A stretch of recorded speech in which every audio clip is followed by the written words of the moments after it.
Približne polovica z nás býva v bytových domoch. Aj vám sa niekedy zdá, že náklady na vaše bývanie sú z roka na rok vyššie a peniaze ako by ste doslova vyhadzovali von oknom? Máme pre vás radu. Ak chcete bývať nielen lacnejšie, ale aj krajšie a kvalitnejšie, začnite sa o svoj bytový dom starať. Máte pravdu, nie je to jednoduché ani čo sa práce, ani peňazí týka. Práve preto sa v dnešnej relácii budeme venovať obnove bytových domov. Ponúkneme vám rady a tipy a zoberieme vás aj do konkrétneho bytového domu, ktorý už svoj nový kabát má. Vítajte! Položkou, ktorá najviac zaťažuje náš rodinný rozpočet, bývajú náklady na bývanie a hlavne teda náklady na energie. Viete nám povedať, akými cestami najviac a najčastejšie uniká teplo z našich bytových domov? Ak chceme šetriť energiu, musíme v prvom rade znížiť tepelné straty tej budovy a tepelné straty jednak nepriesvitnými konštrukciami, to znamená obalovou konštrukciou, obvodovým plášťom, strešnou konštrukciou, podlahou, ale aj transparentnými konštrukciami, čo sú teda okenné konštrukcie, prípadne vchodové dvere, prípadne spoločné priestory presvetlené, schodisk a podobne. Takže ten potenciál úspor je veľmi významný, najmä pre bytové domy, ktoré boli stavané pred rokom 1980. Dá sa povedať, že tieto bytové domy stále prevládajú. Je ich možná okolo 500 000 teda bytových jednotiek v týchto bytových domoch a z nich minimálne ešte 2/3 stále by mohli byť obnovené. Ten potenciál úspor, keby sme to naladili na také bežné štandardy, je okolo 50-60%. Ale to, čo poviem teraz, možná niekoho aj ešte viac zaujíme. Ak by som to naladil na štandardy, ktoré by mali platiť v roku 2020 a tá budova by mala byť obnovená na túto úroveň, tak tie úspory by mali byť na úrovni 80-90%. Pred niekoľkými rokmi na Slovensku bol veľký rozmach v zateplovaní bytových domov. Myslíte si, že je to jediný spôsob, ako usporiť na energiách? Ja už viac ako 10 rokov tvrdím, že zateplenie je len jedna zo súčastí, ktoré pomáhajú k úsporám energie, ale tá aktivita by mala byť ďaleko komplexnejšia. Ruka v rukáve musí paralelne vedľa seba ísť obnova stavebnej časti, to je zateplenie, ako som už spomínal, plášťa, strechy, podlahy, plus výmena transparentných konštrukcií, ale následne musí ísť zásah do energetických systémov. Pri bytových domoch je to najmä vykurovanie, príprava teplej vody, prípadne osvetlenie. Tým pádom je aj veľmi dôležité poradie jednotlivých prác. Čo by ste poradili ľuďom, ktorí nevedia, kde začať? To je veľmi dobrá otázka a veľmi ťažko sa na ňu odpovedá. Pretože čím má človek viac tých vedomostí, tak tým si uvedomuje, že nedá sa niektorá práca možno urobiť skôr ako druhá, aby nemala následne ten spoločný efekt. My sme vytvorili softverové riešenie, energetický audit a posudzovanie bytových domov, kde vychádzame, že pri bytových domoch sú tri také nosné možné oblasti úspor energie, stavebné konštrukcie, systém vykurovania, systém teplej vody. Pre každú z týchto oblastí sme navrhli 4 opatrenia, čiže dohromady je to 12 opatrení. A ja si dovolím povedať, že z tých 12 opatrení zhruba 2/3 sa musia urobiť naraz, dá sa povedať pre celý bytový dom, a 1/3 sa dá urobiť individuálne, konkrétne. Ak budem hovoriť o úsporách pri príprave teplej vody, tak si viem predstaviť, že Jožo Mrkvička na prízemí si dá zmiešavacú batériu sám a Anča na druhom poschodí nebude mať.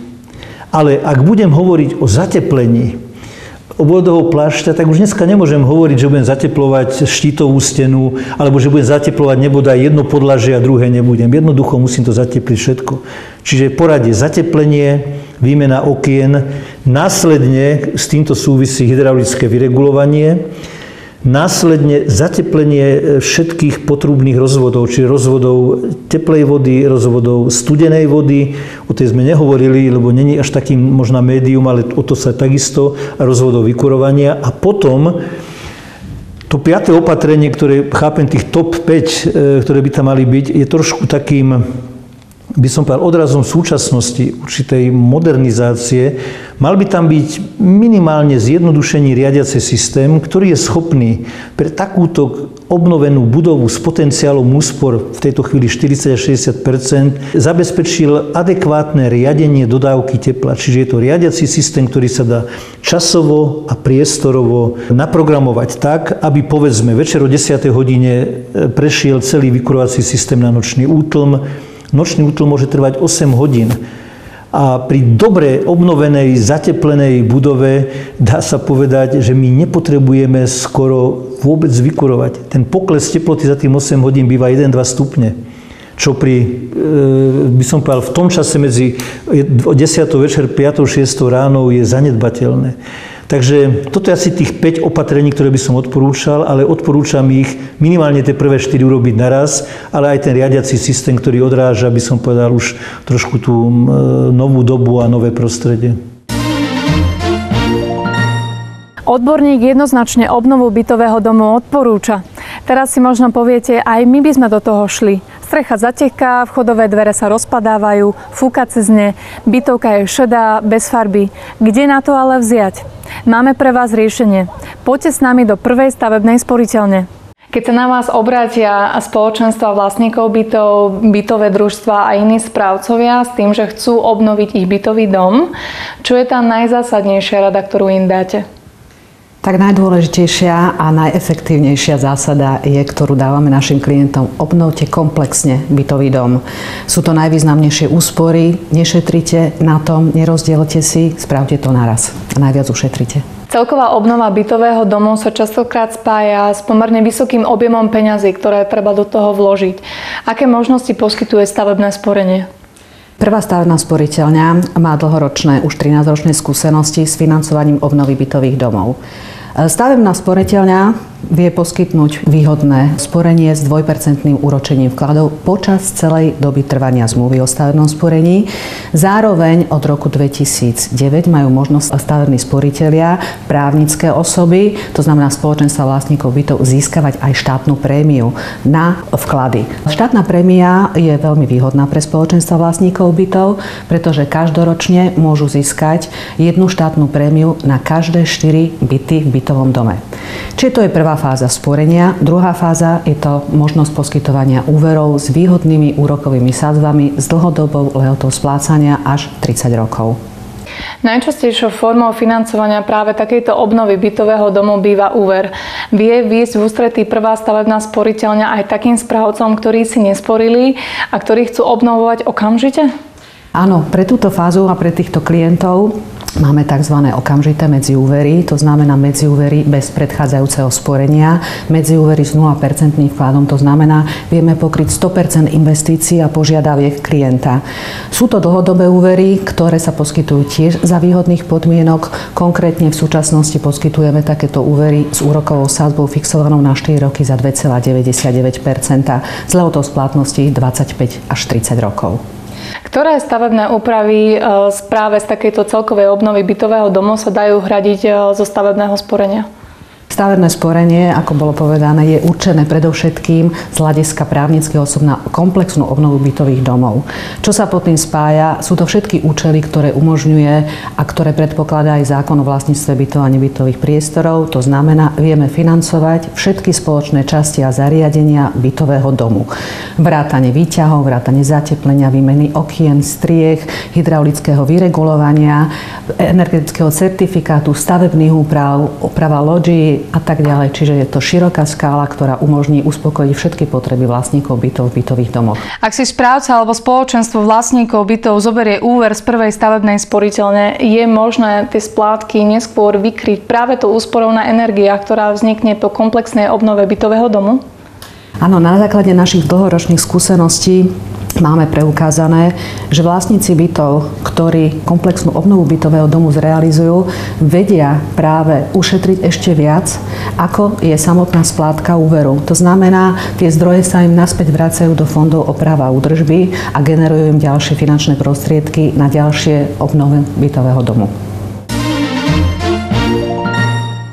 Poďme sa teraz pozrieť tam, kde už začínajú s obnovou bytového domu.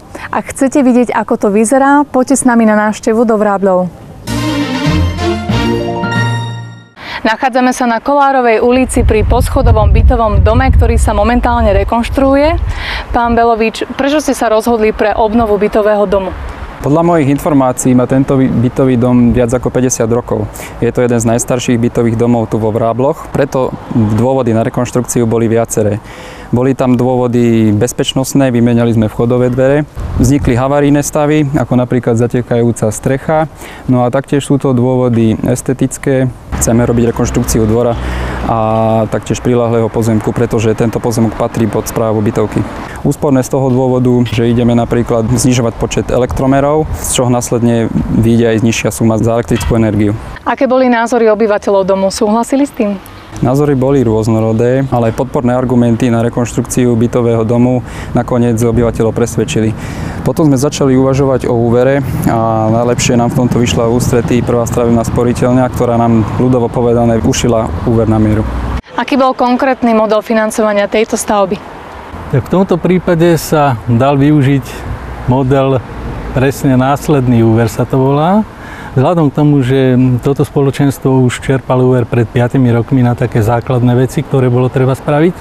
A keďže sa osvedčili ako spoľahliví klienti, tak sme teda vyšli v ústretí a bez toho, že by museli navyšovať tvorbu fondu, vzhľadom k tomu, že tu stačí len 5% na bežnú prevádzku, mohli zobrať následný úver s tým, že tie splátky boli s úrokom 2,99 na prvé 4 roky a samozrejme garantované. Takže ten úver bol podľa toho, jak hovorí pán Belovič, naozaj najvýhodnejší v tomto prípade.